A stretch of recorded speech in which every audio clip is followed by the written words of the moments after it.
when I play a tower defense game, there's a few things that I look for that normally give me the joy of playing that genre. The first is a variety of towers, the second is a variety of tower locations, and third is some kind of deep upgrade system that keeps me going further and further and crossing that kind of ever inclining difficulty slope where harder and more trickier enemies appear. This is something that U.F.O KO Tower Defense, a new game that's out today on PC, doesn't necessarily agree with, and so we fundamentally have very different ideas of what we think a tower defense game should be like. So please bear that in mind throughout this review up front. This game lives and breathes on being stingy with money and only enabling you to put down a couple of towers in key strategic places, and the whole kind of spin for this game is you've got like 3 or 4 towers maximum that you can stick down on most of the levels. Where are you going to put them to make the most difference? And that's fine, but across the 20 levels, you only get 6 different towers that you can play with. They're only upgradable once, and in doing so, barely increase their area of influence, but they do increase the damage that they give. They are your standard fare. So you've got your shooters, your kind of cannons, a slower down tower that I barely used. Same with a cannon, I found it too slow to be of use. There's a laser, which I found absolutely vital because there's some enemies that only deal with that, and it slows enemies down as well, so it kind of cancelled out the slow one.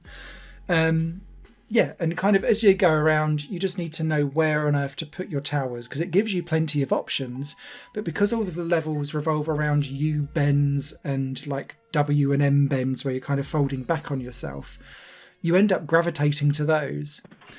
Because you get money as well for sending out waves early, but there's a weird recharge to it for no particular reason, along with recharges for your 2 passive abilities, special abilities. One is an airstrike, which doesn't take away much HP and I found really useless after the first couple of levels. And one was a space ray, which I did find quite useful because it was powerful. They recharge over time as well. So what I ended up finding was that I just end up sticking all my towers at the U-bends at the end of a level, because that would give me more time to recharge up these abilities and also recharge up the next wave and potentially send it, get myself an extra $5, which then enables potentially for me to upgrade or buy a new tower. That sounds super petty, but U.F.O KO Tower Defense is petty, and that's my problem with it. It's also highly inefficient. Your towers you can't control, so they will always gravitate to whatever enemy is nearest to it.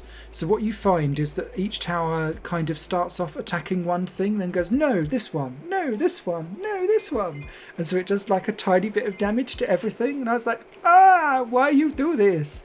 I just want it to like focus on specific things. And I hate that I don't have control over that.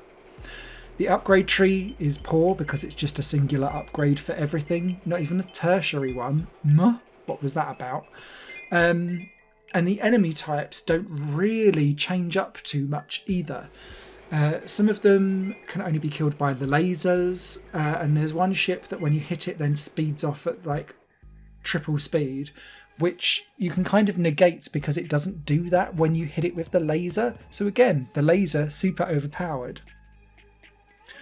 Outside of that, I just didn't find the game particularly inspiring or engaging because of this whole restrictive nature of the same basic 6 towers. You can only upgrade them once, but you realistically can only get maybe 3 of them down in a level in the first half of the game, and then maybe you might get to 6 or 7 in the latter half of the game where you've got like 20 stages and 20 waves of enemies coming towards you.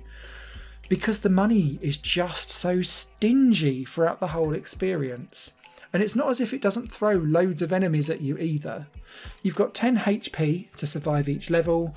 The vast majority of the time I was down at 3 or 4 because I was just doing trial and error of what you bend to stick everything on this time.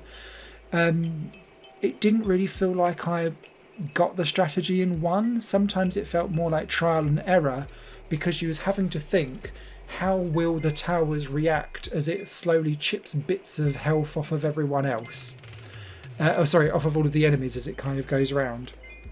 And that to me wasn't really satisfying or engaging. If you're a tower defencer that does like this minimum cash, minimum placement, I think you'll get way more mileage out of this game than I did. So just bear that in mind. But for me, I can't recommend it. I think the other big killer for this game as well is that I've been playing Mace Tower Defense. That does so much more in more detail with more maps and more excellence for £1.79. And when you've got that as a bare bones basic entry level tower defense tier of a game, you can't really get away with this.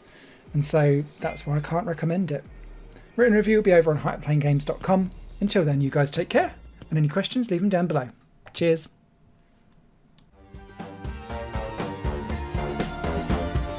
Higher Plane Games is part of the Higher Plane Network, a completely independent media outlet supported by people like you. The goal is to create the best possible content that cultivates a richer indie scene for games as well as music and entertainment. To find out more and to get involved, visit patreon.com/higherplane-network. Your support makes all the difference, and in return you'll gain access to bonus content and downloads. Thank you for watching.